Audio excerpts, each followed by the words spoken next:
अभिवादन स्वीकार कीजिए ब्रजेश मिश्रा का और आप देखना शुरू कर चुके हैं द डिबेट। बहनों भाइयों, कल 15 अगस्त है। हमने आज़ादी के 8 से ज़्यादा दशक देख लिए, लेकिन क्या छुआछूत जैसी चीज़ें, समाज में वर्ग विभेद, अपर कास्ट, पिछड़ी जाति, शेड्यूल्ड कास्ट, इनके भेद खत्म हुए या नहीं हुए?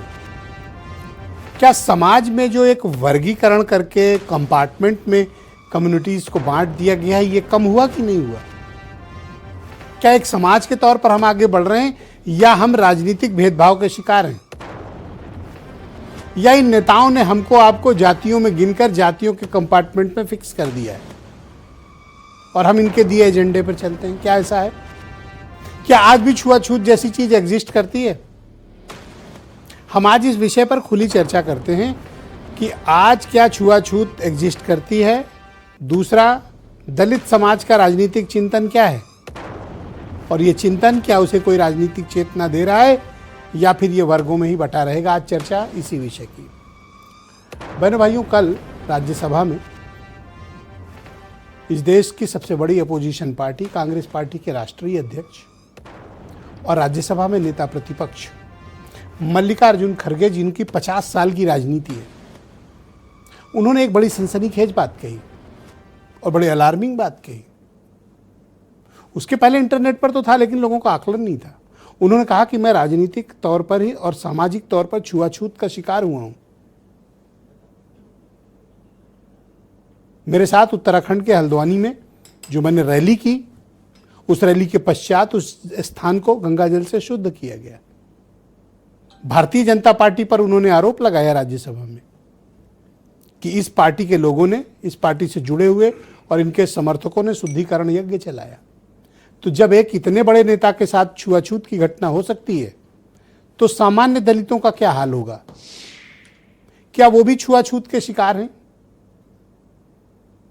या फिर ये एक राजनीतिक प्रहसन है, नाटक है, सहानुभूति लेने की चेष्टा है?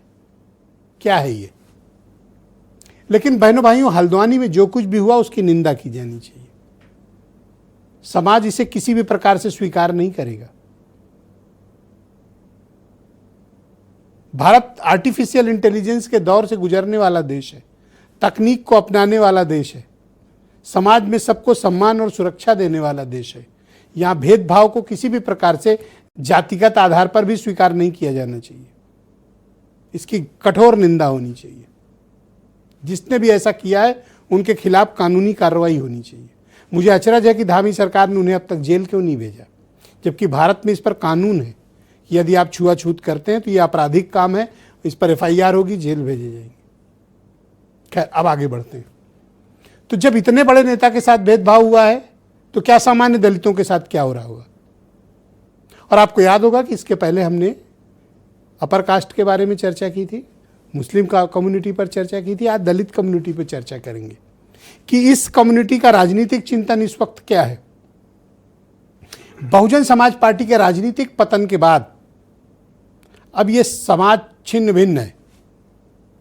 इसका एक बड़ा हिस्सा BSP के साथ आज भी है, इसमें कोई संदेह नहीं है। इसका एक बड़ा हिस्सा भारतीय जनता पार्टी के साथ है, कोई संदेह नहीं। और इसके एक बड़े शेयर का एंजॉयमेंट समाजवादी पार्टी और कांग्रेस भी कर रही है 2024 के इलेक्शन से, इसमें भी कोई संदेह नहीं है। यानी जो एक यूनाइटेड फोर्स थी, अब वो 3 हिस्सों में बटी हुई है। अब ये राजनीतिक तौर पर भी अलग हो चुके हैं। तो क्या इनकी ताकत बढ़ी है या फिर यह सब दलों में इनकी स्वीकार्यता बढ़ी है? बहन भाइयों, एक परिवर्तन हुआ है। पहले माना जाता था कि शेड्यूल्ड कास्ट मायावती के वोटर हैं, वो राजनीतिक अनटचेबिलिटी के शिकार थे। अब नहीं है। अब हर दल उनको अपनाना चाहता है, दौड़कर गले भी लगाना चाहता है। लेकिन समाज में आज भी बहुत से घटिया लोग भी मौजूद हैं, बहुत ही खराब मानसिकता के लोग भी मौजूद हैं जो छुआछूत करते हैं। इसमें कोई शक ही नहीं, न सो कोई संदेह है। और ऐसे लोगों का सामाजिक बहिष्कार होना चाहिए। लेकिन दलितों की चेतना क्या है? ये जो करोड़ों दलित युवा हैं, इनकी आकांक्षाएं क्या हैं? इनके सपने क्या हैं? इनके भविष्य क्या है? क्या ये राजनीतिक दल जो दलित समाज का झोला भर भर वोट पाते हैं, क्या वाकई में ये उनकी पॉलिसीज को बनाते हैं, उनके हितों के बारे में सोचते हैं, उनके भविष्य के बारे में कुछ ओपिनियन रखते हैं कि उनका मुस्तकबिल कैसा होगा? जो पार्टियां जाति के आधार पर, धर्म संप्रदाय के आधार पर राजनीति करती हों, जो सदियों से दबाए गए शोषित वंचित समाज के हक के लिए कैसे सोच सकते हैं? अगर सोचते हैं तो उसका उन्हें उदाहरण भी देना चाहिए और इस समाज में उन्हें हक भी मिलना चाहिए। क्या दलित समाज का राजनीतिक तौर पर प्रभाव और सत्ता में पार्टिसिपेशन है? क्या अपोजिशन में उनका पार्टिसिपेशन है? विपक्षी दल जब दलितों की बहुत चिंता करते हैं, उनकी सहानुभूति में रोने लगते हैं, तो क्या वो उनका हिस्सा देते हैं? जो वो डिजर्व करते हैं, क्या वो उन्हें मिल रहा है? सत्ता पक्ष भारतीय जनता पार्टी दलितों को वोट के लिए कुछ भी करने को तैयार है। इन दिनों उत्तर प्रदेश में संत रविदास जी की यात्राएं निकल रही हैं, लेकिन क्या भारतीय जनता पार्टी दलितों को उनका हक देती है? क्या उत्तर प्रदेश की हुकूमत उन आम दलितों तक सरकार की योजनाओं को, दलितों के विकास के लिए, उनके उन्नयन के लिए अंतिम पायदान पर खड़े उस व्यक्ति तक सरकारी योजनाओं का लाभ पहुंचाती है? उनको सरकार में हिस्सेदारी देती है? उनको ब्यूरोक्रेसी में हिस्सेदारी देती है क्या? और यही हाल मीडिया में भी है। मीडिया में कितने दलित हैं, और अगर हैं भी तो किस स्थिति में है? वकालत का पेशा देख लीजिए, अध्यापन का पेशा देख लीजिए। दलित समाज 8 दशक के बाद भी छुआछूत का भी शिकार है, सामाजिक छुआछूत का भी शिकार है, राजनीतिक भी है, व्यापारिक भी है, पेशागत भी है। इसमें कोई दो राय नहीं है कि हमने बातें बहुत बड़ी बड़ी की, संविधान में हक भी बाबा साहब ने हमें दिया, लेकिन आज भी एक बहुत बड़ी कम्युनिटी है जो दलित हितों पर बात करने के बजाय उससे मुंह मोड़ती है। हमें आज ये संकल्प लेना पड़ेगा कि क्या भारत 8 दशक बाद भी हमारा ये चिंतन में बदलाव नहीं आएगा? और अगर आप नहीं बदलेंगे, दुनिया आगे निकल चुकी होगी, आप बहुत पीछे रह जाएंगे। जिन देशों ने छुआछूत की और जातिगत भेदभाव किए हैं, वो कभी तरक्की नहीं कर पाए। आपको तरक्की करना है तो समाज के सभी वर्गों को साथ लेकर चलना पड़ेगा। ये राजनीतिक अस्पृश्यता को, सामाजिक अस्पृश्यता को, आर्थिक अस्पृश्यता को खत्म करना पड़ेगा। कितने दलित उद्योग धंधों में जब कभी भी कारपोरेट टॉपर्स की, कारपोरेट या रिचेस्ट लोगों की सूची आती है, आपको एक भी दलित नहीं मिलेगा। क्यों? समाज का जो इकोसिस्टम है वो दलितों को बैरियर की तरह रोकता है, स्पीड ब्रेकर बनाता है, और हमें ईमानदारी के साथ उन स्पीड ब्रेकर्स को तलाशना पड़ेगा, उन्हें रास्ते से हटाना पड़ेगा और सबको समानता का एक साथ अवसर देना पड़ेगा। आज इसी चर्चा को आगे बढ़ाएंगे। आप कुछ बयान सुने, फिर आज की डिबेट।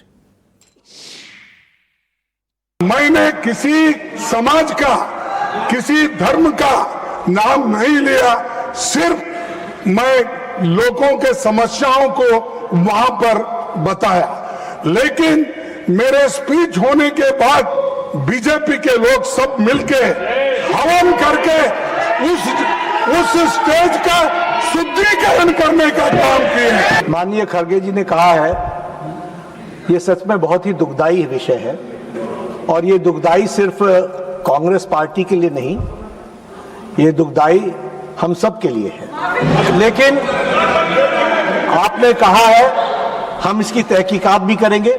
इस तरह की एक्टिविटी को भारतीय जनता पार्टी कभी भी सब्सक्राइब नहीं करती है। मैं भर्त्सना करता हूं। ये समाजवादी सोच के नहीं हैं, ये राम राज्य की सोच के लोग नहीं हैं, ये भेदभाव वाले सोच के लोग हैं। ये चाहते हैं समाज में दूरियां बनी रहें, एक दूसरे के प्रति नफरत हो। ये जानबूझ करके नफरत फैलाने के लिए काम किया। और पहले तो हमारा घर धुलवाया था इन्होंने। हम जिस मंदिर में गए, मंदिर गंगा जल से धुलवाया इन्होंने। जिस मूर्ति के बगल से लगे हुए प्रतिमा, उस प्रतिमा को गंगा जल से धुलवाया। ये पुराने इस तरह के काम करने वाले लोग हैं। तो बहनों भाइयों, आज की इस परिचर्चा को आगे बढ़ाएंगे। संजय चौधरी उत्तर प्रदेश में भारतीय जनता पार्टी के प्रवक्ता हैं। प्रोफेसर मनीष हिंदवी कांग्रेस कमेटी के प्रवक्ता हैं। राजेंद्र गौतम जी उत्तर प्रदेश के बहुत ही जाने माने पत्रकार हैं। डॉक्टर कालीचरण स्नेही जी दलित समाज के जाने माने चिंतक। के Gautam ji former cabinet minister हैं, हमारे साथ मौजूद हैं और शेड्यूल्ड कास्ट दलित समाज में काफ़ी सक्रिय रहते हैं। कर्नल शरद शरण जी हमारे साथ मौजूद हैं, समाजवादी पार्टी के प्रवक्ता। वीरेंद्र जी हमारे नेशनल हेड। आप सभी का स्वागत।